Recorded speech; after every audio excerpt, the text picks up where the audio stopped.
مالک بن دینار فرماتے میں نے دیکھا یہ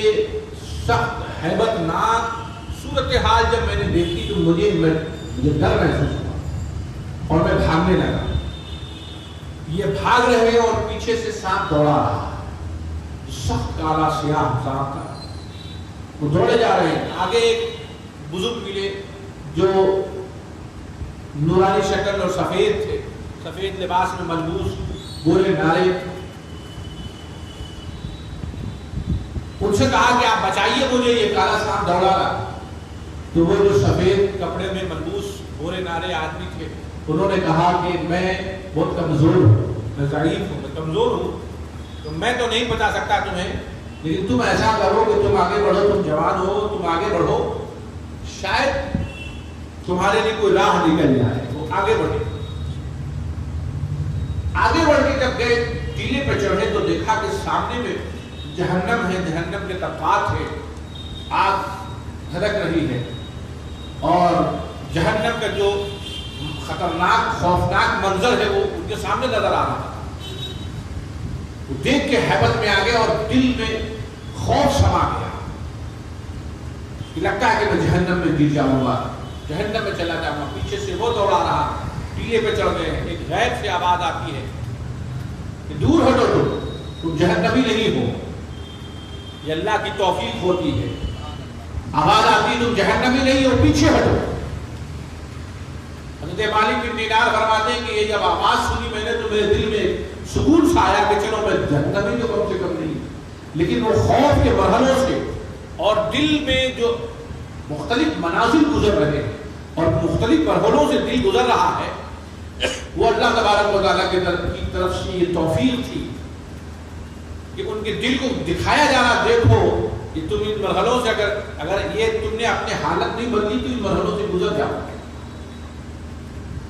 پھر آواز آتی ہے کہ دیکھو اس ٹیلے پہ چڑھو. وہاں پہ یہاں پہ تو کچھ نہیں ہو سکتا، لیکن وہاں پہ ٹیلے پہ ایک ٹیلا ہے، اس ٹیلے پہ چڑھو. وہاں پہ بہتوں کی امانتیں ہیں، وہاں پہ شاید تمہاری بھی امانت ہو. آپ وہاں پہ دوڑتے ہوئے گئے تو اس ٹیلے پہ چڑھے تو دیکھا کہ گول پہاڑی ہے اور اس پہاڑی کے چاروں طرف سے دروازے ہیں اور ان دروازوں پہ ریشمی پردہ ٹنگا ہوا ہے. یعنی بڑا خوبصورت منظر تھا وہاں پہ. یہ جہنم کا منظر تھا اور اس طرف دوسرا منظر ہے. کیا میں دوڑتا ہوا وہاں پہ گیا تو جیسے گیا فرشتوں نے آواز دی کہ دیکھو کوئی آ رہا ہے اور دروازہ کھولا گیا اس کا. ان دروازوں سے بچے چھوٹے چھوٹے نکل کے آئے، دوڑتے ہوئے آئے. حضرت مالک بن دینار فرماتے میرے طرف دوڑتے ہوئے آئے اور جب میرے طرف دوڑتے ہوئے آئے تو انہوں نے دیکھا کہ پیچھے سے کالا سانپ خطرناک محیط بڑا تندرست اور توانا ان کو دوڑا رہا ہے. تو ان بچوں نے آواز لگائی کہ جلدی آ جاؤ، دیکھو کوئی آ رہا ہے. سارے بچے جمع ہو گئے. فرمایا کہ ایک دروازہ کھلتا ہے، اس دروازے سے ایک بچی نکلتی ہے. آپ نے دور سے دیکھا تو دیکھا کہ یہ تو میری بچی ہے. اس بچی کا انتقال ہو گیا تھا. اس بچی کو دیکھا کہ وہ میری بچی ہے. اب جب دیکھا انہوں نے تو ان کی بھی دل کی دنیا بدلی اور بیٹی بولتی ہے یہ تو میرے والد ہیں، میرے باپ ہیں. بیٹی نے دیکھا تو وہ آتی ہے. حضرت مالک بن دینار فرماتے کہ نور کی جھولی میں جھولتی ہوئی آپ کے پاس آتی ہے، گود میں بیٹھ جاتی ہے اور وہ اپنے والد کی گود میں بیٹھی، والد اپنی بچی کو گود میں محسوس کرتے ہیں. بیٹی بولتی ہے، قرآن کی ایک آیت پڑھتی ہے کہ الم یعن ان تخشع قلوبهم لذکر اللہ. کیا ابھی بھی وقت نہیں آیا کہ ان کے دل ڈرے اللہ کے ذکر کے لیے اور جو اللہ نے حق نازل فرمایا اس کے لیے ڈرے؟ ابھی بھی وقت نہیں آیا ہے. حضرت مالک بن دینار نے جب یہ آیت اپنی بچی کے منہ سے سنا جس کا انتقال ہو چکا تھا تو ان کو بڑا عجیب لگا. دل کی دنیا بدل رہی ہے. یہ بھی سمجھے کہ مناظر دکھائے جا رہے ہیں، خواب میں ہو رہے ہیں. وہ سوئے ہیں لیکن قسمت جاگ رہی ہے. اسی کو بولتے توفیق الہی. دل کی دنیا بدل رہی ہے. صرف خواب نہیں ہوتا، یہ رب کی جانب سے اشارے ہوتے ہیں، رب کی جانب سے رحمتیں ہوتی ہیں اور رب کی توفیق ہوتی ہے. دل کی دنیا بدلی بھی ہے. اب پوچھتے بیٹی تمہیں قرآن معلوم ہے؟ تم نے تو پڑھا تھا نہیں، تم تو چھوٹی بچی تھی، قرآن کا علم ہے؟ کہا بابا جان آپ لوگوں سے زیادہ ہم لوگ جانتے ہیں۔ کہا جب تمہیں علم ہے اس کا تو مجھے بتاؤ، یہ جو میرے ساتھ یہ ساری چیزیں ہو رہی ہیں کیا ہے؟ یہ کالا سانپ کیا ہے؟ یہ سب کیا ہو رہا ہے؟ بیٹی نے کہا کہ بابا جان معاملہ یہ ہے کہ ہم لوگ جو بچے آپ کو نظر آ رہے ہیں یہ ہم لوگ قیامت تک آپ لوگوں کا انتظار کریں گے، اور جب آپ قیامت میں آئیں گے تو ہم لوگ آپ کی شفاعت کروائیں گے۔ ہم لوگ یہاں اسی انتظار میں بیٹھے ہیں، لہذا آپ آ گئے۔ اور پھر اس نے ایک طرف سے ہاتھ سے اس کو کالے سانپ کو ہٹایا تو وہ سانپ بیک ہو گیا، پیچھے ہو گیا اور وہ چلا گیا وہاں سے، اور فرمایا کہ دیکھیے یہ جو کالا سانپ تھا بڑا تندرست اور توانا مضبوط، جو آپ کو ڈرا رہا تھا اور آپ کو دوڑا رہا تھا، یہ سانپ جو کالا سیاہ تندرست و توانا تھا یہ آپ کی برائیاں تھی، اور اس کو تندرست و توانا آپ نے کیا تھا۔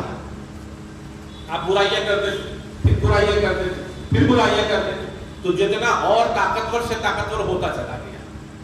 آپ نے اس کو توبہ تو نہیں کی، آپ نے تو کبھی شراب کا جام نہیں توڑا، کبھی آپ نے رب کی بارگاہ میں سجدے نہیں کیے، کبھی آپ نے رب کی بارگاہ میں توبہ نہیں کیا، کبھی آپ کا دل لرزا نہیں، کبھی آپ نے یہ عزم نہیں کیا اب نہیں کریں گے، تو آپ کی برائیاں مضبوط سے مضبوط تب توانا سے توانا تب ہوتی گئی، اور یہ اب اس شکل میں آ گئی کہ آپ کا پیچھا کرنے میں آپ کو نقصان پہنچانے والی۔ کہا اور آپ جانتے ہیں وہ جو بزرگ سمجھ میں آ رہے تھے، جو سفید کپڑے میں تھے، گورے نارے تھے، کمزور سے اور ضعیف ناتوا سے تھے، کہا بتاؤ وہ کون تھے؟ کہا وہ آپ کی نیکیاں تھیں،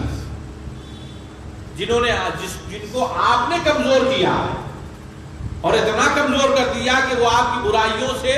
لڑ نہیں سکی اور آپ کی برائیوں سے آپ کو بچا نہیں سکی۔ تو وہ آپ کی نیکیاں تھیں جو اس قدر کمزور کہ آپ کی کوئی مدد نہیں کر سکی، یہ آپ نے کیا ہے۔ یہ جو خواب دیکھا پھر ان کی آنکھ کھلتی ہے، آنکھ جب کھلی تو دل کی دنیا بدل چکی تھی۔ اب وہ حضرت مالک بن دینار وہ نہیں تھے جن کے سامنے جام و مینا ہوتا تھا، بلکہ اب وہ حضرت مالک بن دینار ہو گئے کہ اب صبح ہوتی تھی، شام ہوتی تھی، رب کا ذکر ہوتا تھا، ان کے نیکیاں ہوتی تھی، تلاوت قرآن مجید ہوتی تھی، مراقبے اور مشاہدے ہوتے تھے، مجاہدے ہوتے تھے، پوری زندگی ہی بدل گئی۔ اور صرف مومن سچے پکے مسلمان ہی نہیں بلکہ مومن ہوئے، اور مومن کی اعلیٰ مراتب پہ فائز ہوئے کہ ولایت کے تاجدار ہو گئے حضرت مالک بن دینار۔ اللہ تبارک و تعالیٰ نے کی توفیق ہوتی ہے تو توبہ کی سعادت مل جاتی ہے، توبہ کی سعادت ملتی ہے، اللہ تبارک و تعالیٰ کی توفیق ہوتی ہے۔ اور آج بہت زیادہ نہیں بیان ہوگا، بس یہ میں عرض کر دوں کہ یہ چیز جب انسان سے گناہ ہوتا ہے تو وہ توبہ کرتا ہے۔ دو چیزیں ہیں اس کی سمجھیے، اور اللہ تبارک و تعالیٰ کی طرف سے یہ راز ہے،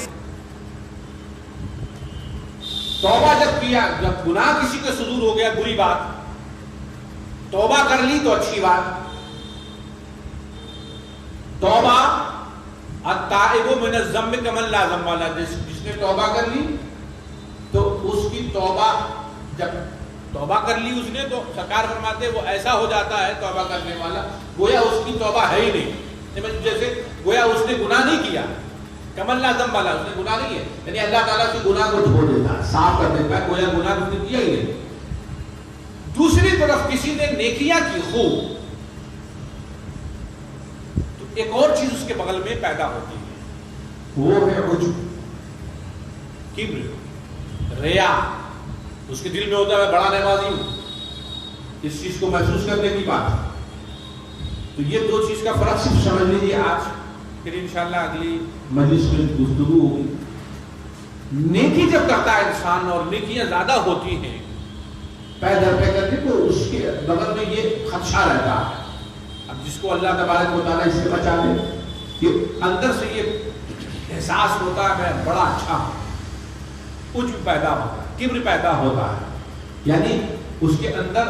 غرور اور تکبر جس کو آپ کہتے ہیں سمجھنے کے لیے میں بتا رہا ہوں، ایک اندر احساس برتری پیدا ہوتی ہے، ریا پیدا ہوتی ہے یا غرور پیدا ہوتا ہے، احساس اچھے ہونے کا احساس پیدا ہوتا ہے جس کو عجب کہتے ہیں، وہ پیدا جب ہو جاتا ہے تو نیکیوں کو ضائع کر دیتا ہے۔ نیکیاں کر لی آپ نے، عجب پیدا ہو گیا، ریا پیدا ہو گئی، تکبر پیدا ہو گیا، آپ کی نیکیاں برباد ہو گئی۔ لیکن وہ گنہگار جس سے گناہ ہوا، توبہ کر لی، ندامت کے آنسو بہا لیے سچے دل سے، تو اس کی برائیاں بھی نیکیوں میں تبدیل ہو گئی۔ لیکن وہ اچھائی کرنے والا جس کے دل میں غرور، تکبر، عجب پیدا ہو گیا، تو اگر اس کے دل میں یہ پیدا ہوا تو نیکیاں برباد ہو گئی، تو وہ نیکی کر کے بھی گھاٹے میں ہے، اور وہ بندہ جو گناہ کر چکا ہے اور اس کے دل میں اگر شرمندگی پیدا ہو گئی تو گناہ کر کے بھی فائدے میں۔ اللہ نے ایسا معاملہ رکھا ہے، تو یہ بڑا عجیب بات ہے۔ لیکن جس سے کبھی گناہ صادر ہو جائے تو بزرگوں نے کہا کہ اس کو یاد رکھو، گناہ کو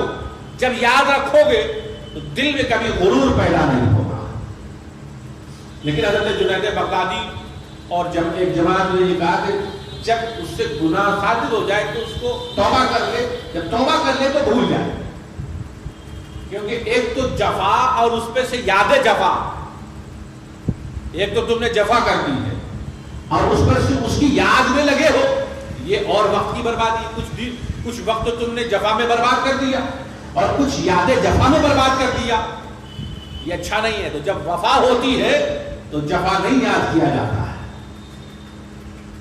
تو یہ بزرگوں کے الگ الگ مراحل ہیں، لیکن یہ حقیقت ہے کہ ان کا معاملہ الگ تھا۔ انہوں نے ان کا کہنا یہ تھا کہ جب کوئی برائی کرتا اگر یاد رہے اس کو تو کبھی بھی اس کے دل میں تکبر نہیں پیدا ہوگا، وہ یاد کرے گا یہ تو ہم سے گناہ ہو چکا ہے، میں اتنا اچھا کہاں سے۔ جس کے دل میں یہ چیز پیدا ہو گئی وہی اچھا ہے، اور جس کے اندر میں یہ پیدا ہو گیا کہ میں بہت اچھا ہوں وہ اچھا نہیں ہے، اس کی نیکیاں خراب ہو جائیں گی، ضائع ہو جائیں گی، بلکہ برائی آ جائے۔ اچھائی کرنے کے بعد بھی برائی ہونے کا مسئلہ رہتا ہے کہ وہ اس کی جزا اچھی نہیں رہے گی بلکہ بری ہو جائے گی، کیونکہ آپ کا دل کے اندر جو جذبہ پیدا ہو رہا ہے وہ جذبہ اچھا نہیں ہے۔ لیکن برائی کرنے کے بعد بھی ایک جذبہ پیدا ہو جائے، شرمندگی کا، رب کی بارگاہ میں لوٹنے کا، خدا سے خوف پیدا ہو جائے اور واپس لوٹے، تو یہ بڑا اچھا اور پیارا جذبہ ہے۔ اللہ تبارک و تعالی ہم تمام لوگوں کو گناہوں سے توبہ کرنے کی توفیق عطا فرمائے اور سچی توبہ کی توفیق عطا فرمائے۔ لہذا آج کی اس مجلس میں اور نشست میں یہ جو ہم لوگوں کے لیے سبق ہے، تمام لوگوں کے لیے، وہ یہ ہے کہ اگر کبھی توبہ ہو جائے، گناہ کا صدور ہو جائے تو توبہ کر دیجیے اور دل میں شرمندہ رکھیے کہ اللہ ہم سے ہو گیا ہے، ہم تیری بارگاہ میں شرمندہ ہے، تو رب تبارک و تعالیٰ کی طرف سے یہ اعلان آئے گا انشاءاللہ تبارک و تعالیٰ، ان اللہ یحب التوابین، اللہ توبہ کرنے والے کو سے محبت فرماتا ہے، انہیں پسند کرتا ہے۔ یہ ضروری ہے، انسان سے گناہ صادر ہو رہا ہے اور اس کو آپ دھو نہیں لیں، ایک کپڑا آپ پہن لیں، بہت ہی اچھا نیا تازہ کپڑا لیں اور خوب شاندار کپڑا لیں، لیکن آپ پہن کے نکل جائیں دن بھر، گرمی کے دن پسینہ لگ گیا، اس میں دھول لگ گئی، گرد لگ گئی، گندگی آ گئی، پھر دوسرے دن بھی گئے اس کو پہن لیا، پہلے دن تو اچھا لگا، سب نے دیکھا اس کو تعریف کی بہت اچھا کپڑا، دوسرے دن بھی وہی کپڑا بغیر دھوئے پہن لی تھی، اب اس میں بدبو پیدا ہو گئی، تیسرے دن بھی پہن لیا، سفیدی جو ہے وہ آدھی ختم ہو گئی ہے، تیسرے دن چوتھے دن بھی پہن لیا، اب بدبو ایسی ہو رہی ہے کہ اس کی طبیعت خراب ہو رہی ہے، اس کے اندر انفیکشن پیدا ہو رہا ہے، بیماری ہو رہی ہے، تو آپ دھو نہیں رہے، پہنتے چلے جا رہے ہیں، ایک وقت میں وہ کپڑا نہیں دے گا بلکہ گندگی کا مجموعہ ہو جائے گا، بیماریوں کا مجموعہ ہو جائے گا، اس میں بیکٹیریا پیدا ہو جائے گا، اس میں مختلف قسم کی کیڑے آ جائیں گے۔ تو آپ یہ سمجھ سکتے ہیں جب کپڑے کا یہ حالت ہے تو اگر آپ سے کوئی گندگی کا صدور ہو جائے کوئی گناہ کا صدور ہو جائے اور پھر دوسرا کر بیٹھے، پھر تیسرا کر بیٹھے، اور پہلے کو آپ نے دھویا نہیں، دوسرے کو دھویا نہیں، تیسرے کو دھویا نہیں، تو سر سے لے کے پیر تک ہم گناہوں کی سیاہی میں ایسے ڈوبیں گے کہ مختلف بیماریاں پیدا ہو جائیں گی، مختلف باطنی بیماریاں پیدا ہو جائیں گی، سمجھا؟ اور وہ بیماریاں کبھی کبھی تو ایسا ہوتا ہے کہ سماج پہ برا اثر کر دیتی، کیونکہ جو اللہ کی معصیت ہے، سرکار فرماتے ہیں کہ اللہ کی معصیت سے بچو، کیوں؟ اس لیے کہ اللہ کی معصیت سے، اللہ کی نافرمانی سے اللہ سخط اللہ کی ناراضگی نازل ہوتی ہے، اور اللہ جب ناراض ہو جائے تو کبھی زلزلے آتے ہیں اور کبھی کچھ اور معاملے ہوتے ہیں جو سماج پہ برا اثر چھوڑتے ہیں، صرف اس ذات پہ نہیں بلکہ پورے سماج پہ اثر چھوڑتے ہیں۔ لہذا ہم تمام لوگوں کو سچے دل سے توبہ کرنا چاہیے، اور جو بزرگان دین ہیں، بعض بزرگوں نے تو فرمایا کہ مجھ سے ایک بار میں نے توبہ کی، پھر مجھ سے ہو گیا، پھر توبہ کی، پھر ہو گیا، یعنی آدمی یہ تو عزم کرتا ہے کہ دوبارہ نہیں توبہ کریں، دوبارہ نہیں کریں گے، وہ گناہ جو ہم سے ہوا اس سے دوبارہ ہم سے سرزدہ نہیں ہوگا، لیکن کہا کہ ہم سے پھر ہو گیا، کہا 70 بار ہو گیا مجھ سے، وہ چیز صادر ہو گئی اور میں نے 70 بار توبہ کی، پھر اللہ تبارک و تعالیٰ نے توفیق عطا فرمائی، تو 70 بار کے بعد ہم کو اس کے توبہ کرنے کی ضرورت نہیں ہوئی، اس لیے کہ مجھ سے وہ گناہ صادر نہیں ہوئی، یعنی سچی توبہ اللہ نے عطا فرمائی۔ تو یاد رکھیے گا، توبہ آپ کرتے ہیں، سچی توبہ اللہ عطا فرماتا ہے۔ تو اب یہ آپ سمجھ سکتے ہیں کہ جنید بغدادی اتنے بڑے عظیم بزرگ ہیں، انہوں نے فرمایا کہ مجھ سے بھی چیز صادر ہو گئی، مگر فرمایا کہ مجھے ایک بزرگ ہے، انہوں نے جب مجھ سے وہ توبہ کی اس چیز صادر ہو گئی، کہا توبہ کی، میں نے کہا کہ توبہ کی، تو پھر وہ توبہ ٹوٹ گئی، تو توبہ ٹوٹ گئی تو میں جس بزرگ کی بارگاہ میں جاتا تھا وہاں میں نہیں جا سکا، کیونکہ جائیں گے تو پھر بولیں گے حضرت کہ تم سے پھر یہ گناہ ہو گیا جی، یہ غلط ہو رہا ہے۔ لیکن جو اللہ کے ولی ہوتے ہیں وہ اللہ کے بندوں پہ بڑے مہربان بھی ہوتے ہیں۔ حضرت جنید بغدادی جب اس وقت دور ہو رہے تھے، شروعات کا معاملہ تھا، لیکن وہ سمجھ رہے تھے کہ آج یہ نوجوان ہیں، کل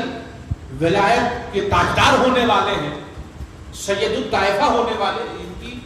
دستگیری ضروری ہے۔ کہے اور جا کے کہا کہ تم دشمنوں کی صحبت میں کیوں رہتے ہو؟ دشمن تو چاہے گا کہ تمہارے اندر عیب ہو، وہ عیب تلاش کرے گا، ہماری صحبت میں رہو، اور اگر تمہیں گناہ کرنا ہی ہے تو میری صحبت میں رہو، اس کا بوجھ میں اٹھاؤں گا۔ یعنی کیا پیارا انداز ہوگا، آپ ان کی زندگی میں ایسا انقلاب ان لفظوں نے پیدا کر دیا کہ رہو میرے سے، دشمنوں کے ساتھ کیوں رہتے؟ کون دشمن ہے؟ وہ صحبت ہے جس کی وجہ سے کوئی گناہ کا صدور ہو جائے، جو گناہوں کے طرف لے کے چلے، شراب کی طرف لے کے چلے، شباب کی طرف لے کے چلے، جو برائیوں کی طرف لے کے چلے یا اچھائیوں سے دور کرتا جائے، تو ایسی صحبتوں سے بچو۔ وہ دشمن ہے، وہ تو چاہتے کہ تمہارے اندر عیب پیدا ہو جائے، دشمن چاہے گا کہ آپ کے اندر خرابی ہو، دشمن چاہے گا کہ بربادی ہو، ہلاکت ہو، تو گناہ سب سے بڑی ہلاکت اور بربادی ہے۔ کہا کہ وہ ان کے ساتھ رہو گے، وہ یہی چاہیں گے تمہارے اندر عیب پیدا ہوتا جائے۔ گویا بتایا یہ ہم لوگ سچے ساتھی ہیں تمہارے، اور اگر کرنا گناہ شادی ہو رہا ہے تو ساتھ تو رہو۔ یہ وہ جماعت ہے کہ ساتھ رہنے سے صرف گناہ کم ہو جاتا ہے، اور پھر ایک وقت وہ ہوتا ہے کہ گناہ کا صدور تقریباً ختم ہو جاتا ہے۔ حضرت جنید بغدادی نے فرمایا ان کے یہ الفاظ مجھے میرے لیے نکلے تھے، اس کے بعد سے مجھے اللہ نے سچی توبہ عطا فرما دی، اور پھر مجھے ایسی توبہ ملی کہ پھر مجھ سے وہ چیز صادر نہیں ہوئی۔ معلوم کیا ہوا؟ توبہ کے لیے ندامت ضروری ہے، اور ان بزرگوں کا ساتھ بھی ضروری ہے، ان کی رحمت کی برکتیں ضروری ہے، اور یہ جب آدمی کے اندر ایک قنوتیت پیدا ہو جاتی ہے، مایوسی پیدا ہو جاتی ہے کہ اب کیا ہوگا، اب تو ہم سے کچھ نہیں ہو سکتا، اس وقت ان کے الفاظ ایک طاقت اور انرجی کا کام کرتے ہیں اور اس کے اندر پھر سے جذبہ پیدا ہوتا ہے کہ ہم نیکیاں کر سکتے ہیں، ہم برائیوں سے دور ہو سکتے ہیں، ہم بھی اچھے ہو سکتے ہیں۔ تو میں نے آپ سے عرض کیا یہ وہ لوگ ہیں جو جن کی بلندیوں کی طرف اگر بڑے بڑے دیکھتے ہیں تو ان کے سر سے ٹوپی گر جاتی ہے، اتنے بلند ہیں یہ لوگ، لیکن ان کی زندگی میں یہ جو چیز ہے یہ اس لیے بتا دی گئی تاکہ آج کے نوجوان اور آج کے لوگ اس بات سے مایوس نہ ہو جائے کہ ہم سے گناہ ہو گیا، اب اس کا کوئی علاج نہیں ہے، تو پھر گناہ پہ گناہ کرتے چلے۔ اللہ ہمیں اور آپ کو اس نا امیدی سے محفوظ رکھے۔ اللہ نے فرما دیا اللہ تقنطوا من رحمت اللہ کی رحمت سے مایوس نہ ہونا، کوئی بھی وقت رہے گا اللہ تبارک و تعالیٰ اپنی رحمت فرماتا ہے، اور جب رحمت فرماتا ہے تو توبہ کے لیے توفیق عطا فرماتا ہے، اور بندہ توبہ کرتا ہے اللہ سچی توبہ عطا فرما دیتا ہے۔ گناہ جسم سے صادر ہوتا ہے اور توبہ ندامت یہ ذہن و دل میں ہوتی ہے، تو جسم سے جو چیز صادر ہو رہی ہے اس کا تدارک ذہن سے ہوتا ہے۔ تو پہلے معلوم کیا ہوا کہ آپ کا پہلے ذہن صاف ہونا چاہیے، تو ذہن صاف رکھیے۔ اس لیے بزرگوں نے فرمایا کہ برائی سے زیادہ بری بات یہ ہے کہ آپ برائی کا ارادہ کیے رہے، برائی گناہ کے سے زیادہ خراب بات یہ دیکھیے وہ لوگ ہیں یہ بزرگان دین جو اس رستے پہ چلے ہیں، اور جو اس رستے پہ چلتا ہے وہ اس کے نشیب و فراز کو محسوس کرتا ہے اور پھر آگے والوں کے لیے اپنے تجربات منتقل کر کے بتاتا دیکھو یہ۔ اب میں آپ سے ایک بات عرض کرتا ہوں، کس کوئی جا رہا ہے کسی کی نظر اٹھی اور کوئی ایسا حیاسوز منظر سامنے آ گیا، ایسا حیاسوز منظر سامنے آ گیا، نظر پڑی ہے دوبارہ اٹھ گئی، پہلی نظر پڑی جھکا لیا تو معاف ہے مگر دوبارہ اٹھ گئی، پھر تیسری بار اٹھ گئی، پھر وہ آگے بڑھ گیا، تو دو بار جو اٹھی پہلے کی بات یہ تو گناہ ہو گیا، لیکن اب وہ ذہن میں بٹھا رہا ہے میں یہ کروں گا، میں وہ کروں گا، میں وہ کروں گا، تو یہ ارادہ گناہ مسلسل اس کے دماغ میں چل رہا ہے۔ بزرگوں نے فرمایا کہ گناہ وہ خراب ہے ہی ہے، لیکن گناہ کا ارادہ ریگولر گناہ کا ارادہ کیے ہوئے ذہن میں بٹھائے ہوئے یہ کرنا ہے یہ کرنا ہے، تو آپ کو خراب کر دے گا، آپ کی عادتوں کو خراب کر دے گا، آپ کی خصلتوں کو خراب کر دے گا، آپ کے جسم کے انداز اور آپ کے عادت و اطوار طور طریقہ تمام چیزوں کو خراب کر دے گا، اور وہ خرابی خدا سے دور کر دے گی اور رب کو ناراض کر دے گی۔ اسی لیے بزرگوں نے فرمایا گناہ بری چیز ہے، لیکن ارادہ گناہ جو مسلسل دماغ میں آپ بٹھائے ہوئے ہیں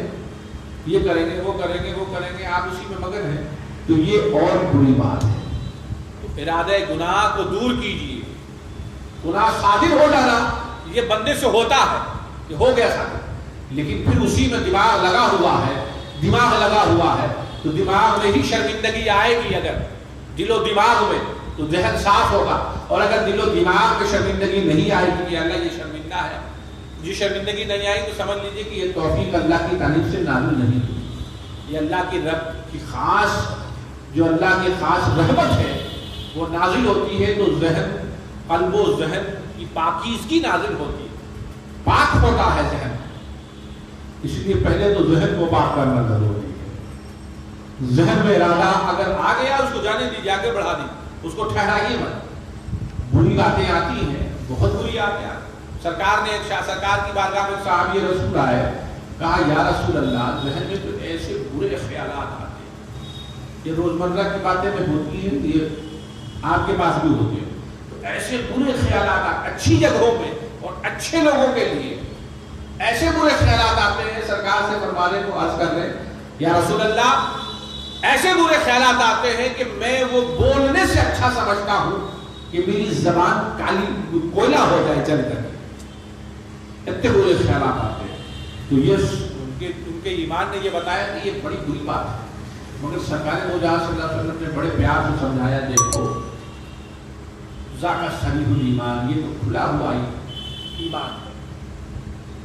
کھلا ہوا ایمان۔ کیوں؟ اس لیے کہ جس کے پاس مال ہوتا ہے چوری اور ڈکیتی وہی ہوتی ہے،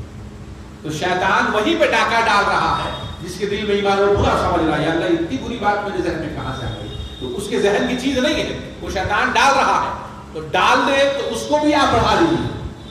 معلوم کیا ہوا؟ بری چیزیں شیطان کی طرف سے آ رہی ہیں، آپ اس کو بڑھا لیجیے، آگے جاؤ، وہ گزر گیا آپ سلامت رہے، ٹھہرا لیا اس بری بات کو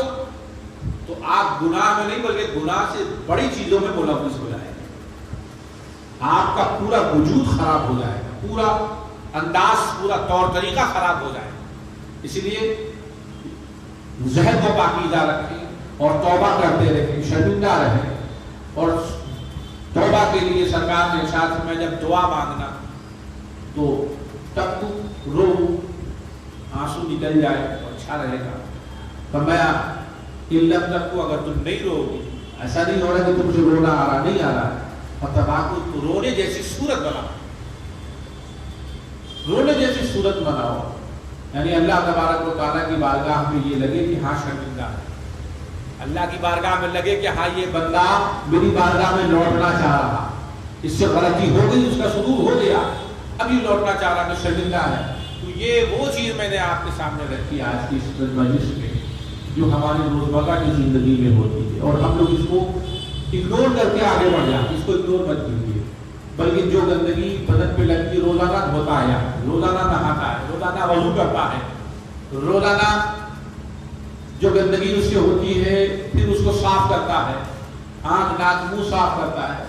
تو میرے بھائی ضروری یہ بات ہے کہ آپ کے ہاتھ سے گناہ صادر ہوئے، منہ سے، آنکھ سے، توبہ تو ایک بار کرنا ہی ہوتا ہے۔ سرکار دو جہاں صلی اللہ علیہ وسلم کا طریقہ تھا کہ دن میں 70 بار، اور ایک روایت میں کہ 100 بار توبہ کیا کرتے تھے، تو سرکار کی سنت ہی سمجھ کے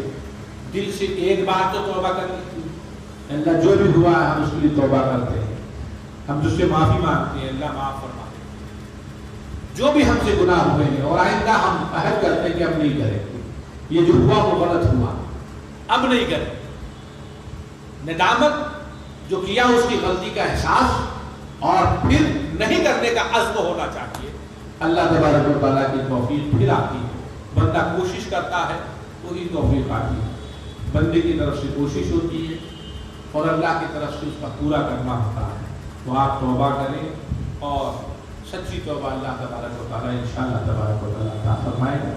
وآخر دعوانا الحمد للہ رب العالمین۔